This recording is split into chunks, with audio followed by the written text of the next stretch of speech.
तो दोस्तों आज यार जैसा कि अभी आपका कुछ घंटे बाद ही हिंदी का पेपर होने वाला 24 फरवरी का। तो आपको कौन कौन से ऐसे संस्कृत गद्यांश से महत्वपूर्ण और कौन कौन से ऐसे महत्वपूर्ण संस्कृत श्लोक है जो कि आपको जरूर से जरूर तैयार होने चाहिए, उनको आपको दिखा भी करते हैं। ठीक है, देख सकते हो ये आपके 8वें के का पे आपसे संस्कृत गद्यांश पूछा जाएगा, 8वें के खा पे आपसे संस्कृत श्लोक पूछा जाएगा। ये जो यहाँ पे चारों लिखे हुए ये चारों बहुत ही ज्यादा महत्वपूर्ण है, चारों आज आपको इस वीडियो पे हल कराएंगे। ठीक है, देखो पेपर में जब आपको मिलेगा क्वेश्चन प्रश्नोत्तर संख्या 8 का मिलेगा कि दिए गए संस्कृत गद्यांशों में किसी एक का ससंदर्भ हिंदी में अनुवाद कीजिए। मतलब पेपर में आपको 2 संस्कृत गद्यांश दिए जाएंगे जिनमें से केवल एक करना होगा, पेपर में एक ही करना है। इसी टाइप से दिए गए पद्यांशों में से किसी एक का ससंदर्भ हिंदी में अनुवाद कीजिए। ठीक है, अनुवाद कीजिए, जिसमें मतलब 2 संस्कृत श्लोक होंगे जिनमें से केवल एक ही करना है। मतलब आपको 2 संस्कृत गद्यांश और 2 संस्कृत पद्यांश मिलेंगे, करना एक ही एक है। ठीक है, चाहे इन दोनों में से एक कर लेना और इन दोनों में से भी एक करना है। ठीक है, तो तब आपको 7 और 7 मिला के 14 नंबर आसानी से मिल जाएंगे। बस आपको याद क्या रखना है कि कैसे हल किया जाएगा। हम तो यहाँ पे आपको चारों को कराएंगे क्योंकि चारों महत्वपूर्ण है, चारों में से कोई भी आ सकता है, कोई गारंटी थोड़ी नहीं कौन आएगा। ठीक है, तो इसलिए चारों आपको यहाँ पे हल कराने वाले, पूरा वीडियो देखना क्योंकि अब बहुत कम समय, अच्छे से समझना कैसे बोर्ड एग्जाम की कॉपी पे देख सकते हो पूरा हल किया हमने, कैसे बोर्ड एग्जाम कॉपी पे हल किया जाता है जिससे एग्जामिनर खुश होकर पूरे पूरे नंबर देगा, सब कुछ समझ में। ठीक है, और एक चीज याद रखना, जो लोग नए हो सब्सक्राइब भी कर लेना क्योंकि आपकी जो कुछ घंटे बाद पेपर होने वाली है उसके बहुत ज्यादा महत्वपूर्ण वीडियो हम आपको करा रहे हैं। तो सब्सक्राइब कर लो जल्दी से और चैनल पे जाके और भी वीडियो देखना। ठीक है, तो देखो प्रश्नोत्तर संख्या 8 का है दिए गए संस्कृत गद्यांशों में से किसी एक का ससंदर्भ हिंदी में अनुवाद कीजिए।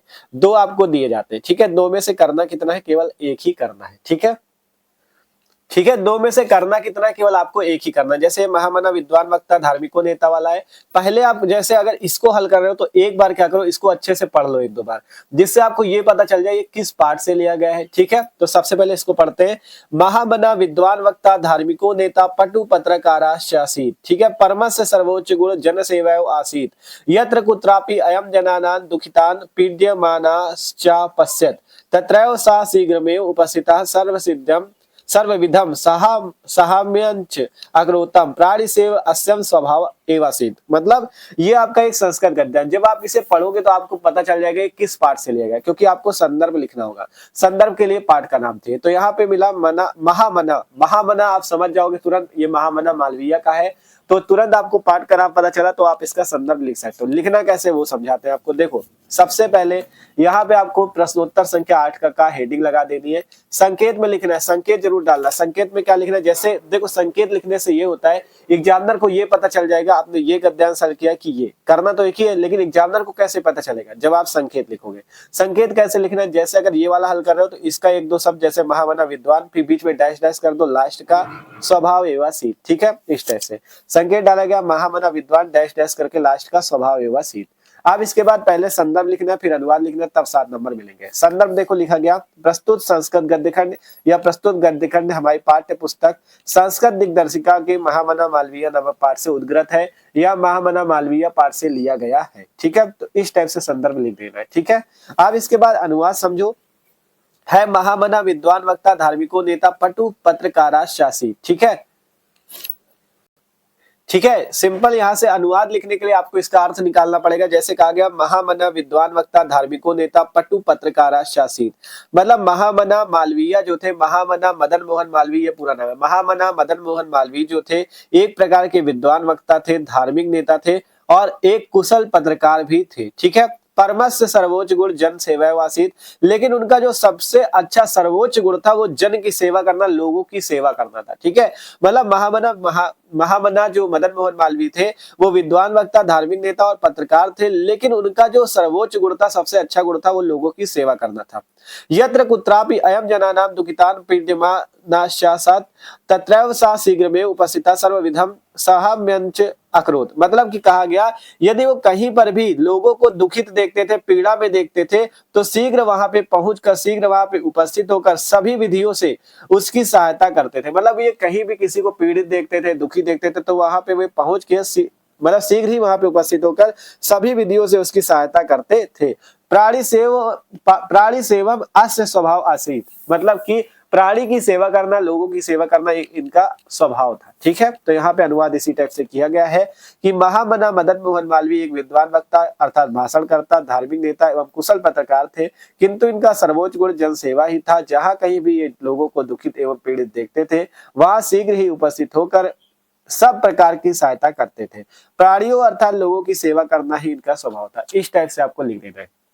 यहाँ पे आप एक चीज और शुरुआत में जोड़ सकते थे, अनुवाद लिखने से पहले ये लिख दे, जैसे अनुवाद हेडिंग लगाई, आपको लिखना है प्रस्तुत संस्कृत गद्यांश में बताया गया है कि, जिससे थोड़ा बड़ा हो जाएगा।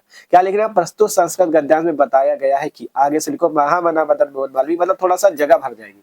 और कोशिश करना जितना आप एक दो लाइन बना भी सको, इतना लिखने के बाद एक दो लाइन अपने मन से बना के लिख देना, जिससे थोड़ा सा भरा भरा दिखेगा, जिससे 7 नंबर तुरंत मिल जाएंगे। ठीक है, तो ये महत्वपूर्ण संस्कृत गद्यांश आपको समझ में आया होगा, इंपॉर्टेंट था। ठीक है, तैयार आप वो एक बार वाला अच्छे से देख लेना, पढ़ लेना, क्योंकि अब समय बहुत कम है।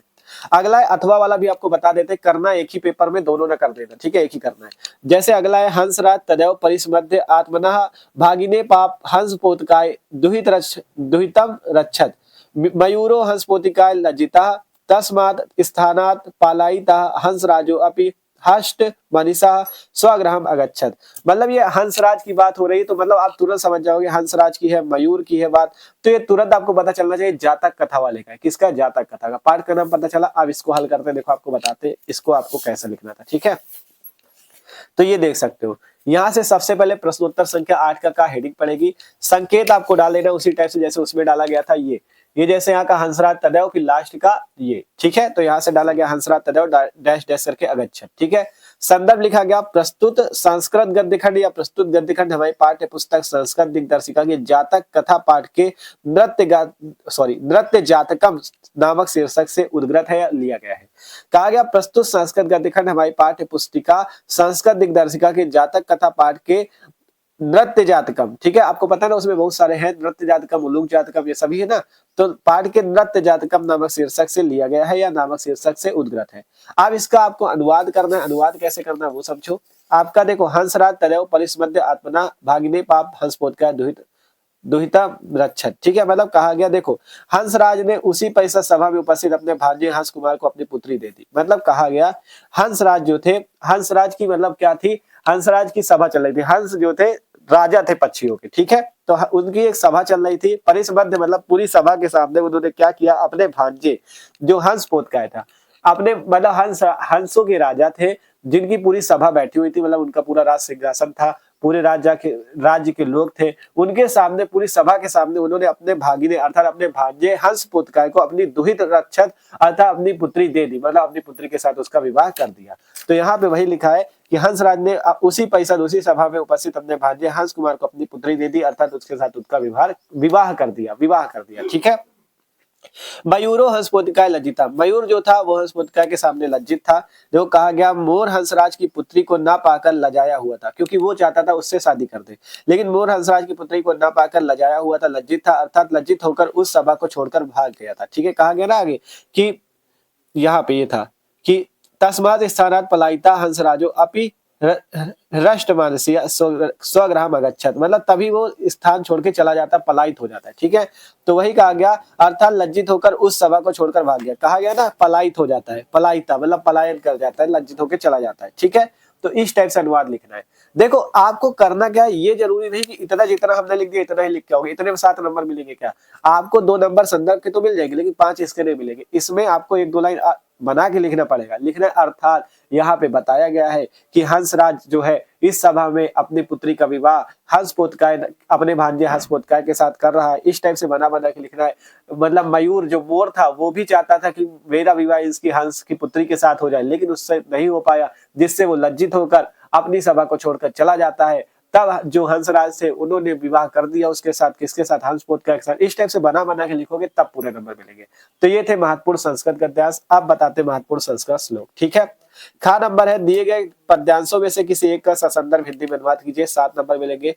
2 आपके पास है। पहला है नमे रोचते भद्रम व उलूक अस्या विवेचनम अक्रुद्धस्य मुखम पस्य कथम क्रुद्धो भविष्यति। ठीक है, ये आप तुरंत जान जाओगे। उलूक शब्द आया मतलब उलूक जातकम का, ये भी जातक कथा से लिया गया है। आपका एक नृत्य जातकम है, एक उलूक जातकम है, तो ये जातक कथा के उलूक जातकम नामक शीर्षक से लिया गया है। ठीक है, फिर अगला वाला अथवा परोक्षे कार्य हंतारम प्रत्यक्षे प्रियवादिनम वर्जेत तादृशम मित्रम विस्कुंभम पयोमुखम, एक ये है।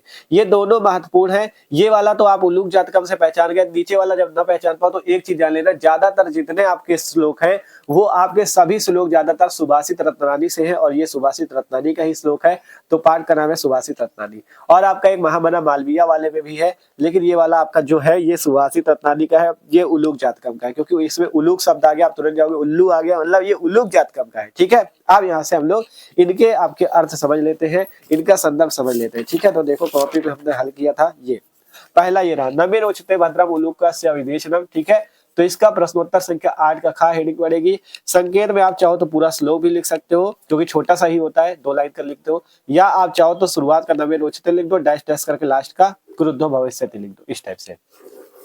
संदर्भ लिखा गया, प्रस्तुत श्लोक हमारी पाठ्य पुस्तक संस्कृत दिग्दर्शिका के जातक कथा पाठ के उल्लूक जातकम नामक शीर्षक से उद्गृत है या लिया गया है। अनुवाद समझो, अनुवाद में कहा गया नवे रोचते भद्रम, मतलब आपका उल्लू को, एक सभा चल रही थी जिसमें उल्लू को राजा बनाया जा रहा था, तब आपका तभी एक पक्षी ने बोला, ठीक है, कहा गया कि नवे रोचते भद्रम, हमें तो इस उल्लू का मुख ही अच्छा नहीं लग रहा। ठीक है, मतलब उल्लू को राजा बनाया जा रहा था, तब सभी पक्षियों ने कहा हमें तो इस उल्लू का मुंह ही नहीं अच्छा लग रहा है। आक्रुद्ध से मुख, मतलब जब बिना क्रोध के इसका मुख ऐसा है, इसका मुंह ऐसा है, तो जब ये क्रोध में होगा, क्रुद्धो भविष्यति, जब ये क्रोध में आएगा तब इसका मुंह कैसा हो जाएगा, ये चीज बताएगा।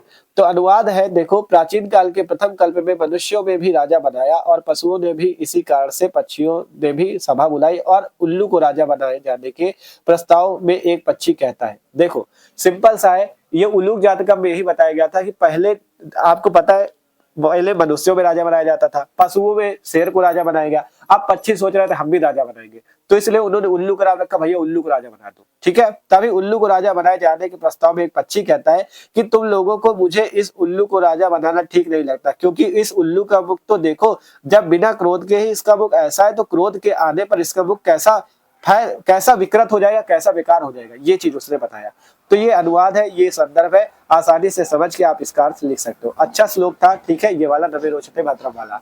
इसके बाद अगला है परोक्षे कार्य हंतारम प्रत्यक्षे प्रियवादिनम वर्जयत तादृशम मित्रम विस्कुंभम पयोमुखम, मतलब परोक्षे कार्य हंतारम, मतलब पीठ पीछे आपका कार्य बिगाड़ने वाला, प्रत्यक्षे प्रियवादिनम, और आपके सामने आपके प्रिय बोलने वाला, मतलब कहा गया परोक्षे कार्य हंतारम, पीठ पीछे आपका कार्य बिगाड़ने वाला, प्रत्यक्षे अर्थात आपके सामने आपका प्रिय बनने वाला, वर्जयत तादृशम मित्रम, ऐसे मित्र को सदैव त्याग देना चाहिए, क्योंकि ऐसा मित्र विष कुंभम पयोमुखम के समान होता है, विष से भरे घड़े के समान होता है। कहा गया कि ऐसा मित्र जो कि पीठ पीछे आपका कार्य बिगाड़ता हो और आपके सामने आपका प्रिय बनता हो, ऐसे मित्र को तुरंत त्याग देना चाहिए, वर्जित कर देना चाहिए, क्योंकि ऐसा मित्र विष कुंभम पयोमुखम के समान है, विष से भरे घड़े के समान है। ठीक है, तो इसका अनुवाद भी देख लो, ये हमने लिखा है, सुभाषित रत्नानी से लिया गया था। संदर्भ है कि प्रस्तुत श्लोक हमारी पाठ्य पुस्तक संस्कृत दिग्दर्शिका के सुभाषित रत्नानी नामक पाठ से लिया गया है। अनुवाद है, इस श्लोक में मित्रों के बारे में बताया गया है कि पीठ पीछे आपके बने बनाए काम को खराब करने वाले और सामने मीठा बोलने वाले मित्र को वैसे ही त्याग देना चाहिए जैसे कि घड़े के अंदर विष भरा हो और ऊपर के हिस्से में दूध लगा दिया जाता है उस। ठीक है, मतलब कहा गया है कि इस श्लोक में मित्रों के बारे में बताया गया है कि पीठ पीछे अगर आपका काम बिगाड़े, ठीक है, आपके बने बनाए काम को खराब करने वाले और सामने मीठा बोलने वाले मित्र को वैसे ही त्याग देना चाहिए जैसे कि किसी घड़े के अंदर मान लो विष भरा हो और ऊपर के हिस्से में दूध लगा हो। ठीक है, मतलब पीठ पीछे काम बिगाड़ता हो और सामने आपका काम क्या करता हो, सामने आपका प्रिय बनता हो, तो ऐसे मित्र को सदैव त्याग देना चाहिए, क्योंकि ऐसा मित्र घड़े के अंदर विष भरा हो और ऊपर के हिस्से में दूध लगा दिया जाता है तो वो उस प्रकार लगता है। तो जब उस घड़े को हम त्याग देते हैं तो ऐसे मित्र को भी हमें त्याग देना चाहिए। तो इस टाइप से इसका आपका अर्थ हो जाएगा, संदर्भ हो जाएगा, अनुवाद हो जाएगा। ठीक है, तो इस टाइप से आप कर सकते हो। अगर बैकग्राउंड में आपको कुछ आवाजें आ रही हो तो उसके लिए सॉरी। ठीक है, तो इस टाइप से आपको करना है। 8वें का खा नंबर देख सकते हो, सिंपल से आपको इसी तरह से संस्कृत गद्यांश और संस्कृत श्लोक को हल करना है। तो आशा करते हैं वीडियो अच्छा लगा होगा। तो वीडियो अच्छा लगा तो लाइक कर लेना, और जो लोग नए सब्सक्राइब कर लो। मस्त तरीके से आई चले और भी वीडियो जाके चैनल पे देखो, महत्वपूर्ण आपके वीडियो वहाँ पे पड़े हुए हैं। ठीक है, तो मिलते हैं अगले वीडियो पे।